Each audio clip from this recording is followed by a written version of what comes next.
Mrs and mister படத்தில் இடம்பெற்றுள்ள இளையராஜாவின் பாடலை சோனி நிறுவனத்திடம் அனுமதி பெற்றே தான் பயன்படுத்தியதாக நடிகை வனிதா விஜயகுமார் தெரிவித்துள்ளார். மிஸ்ஸஸ் அண்ட் மிஸ்டர் படத்தில் இளையராஜா இசையில் உருவான மைக்கேல் மதன காமராஜன் திரைப்படத்தின் ராத்திரி சிவராத்திரி பாடல் இடம்பெற்றுள்ளது.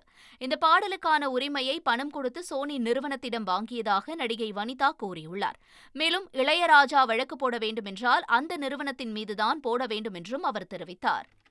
இல்லையே, நான் மீடியாலே ரிலீஸ் பண்ணேனே. நேராக போய் பார்த்து ராஜா பாட்டை ஆசீர்வாதம்லாம் வாங்கி பேசி சொல்லிட்டு தான் வந்தோம்.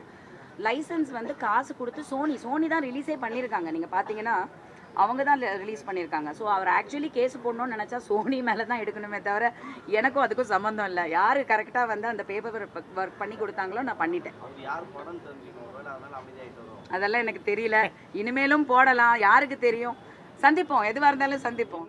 நடிகை வனிதா விஜயகுமார் நடித்துள்ள மிஸ்ஸஸ் அண்ட் மிஸ்டர் திரைப்படத்தில் இடம்பெற்றுள்ள ராத்திரி சிவராத்திரி பாடலை நீக்க கோரி இசையமைப்பாளர் இளையராஜா சென்னை உயர்நீதிமன்றத்தில் வழக்கு தொடர்ந்துள்ளார்.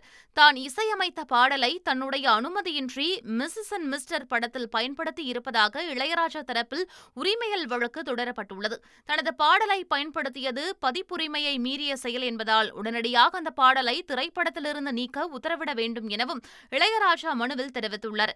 வழக்கை அவசர வழக்காக விசாரிக்க கோரி இளையராஜா தரப்பு வழக்கறிஞர் சரவணன் நீதிபதி செந்தில்குமார் ராமமூர்த்தி முன் முறையீடு செய்தார். இதனை கேட்ட நீதிபதி வழக்கினை திங்கட்கிழமை விசாரணைக்கு எடுத்துக் கொள்வதாக ஒப்புதல் வழங்கியுள்ளார். தந்தி டிவியின் சப்ஸ்கிரைபர்ஸ் அண்ட் ஃபாலோவர்ஸ் குடும்பத்தில் நீங்களும் இணையுங்க.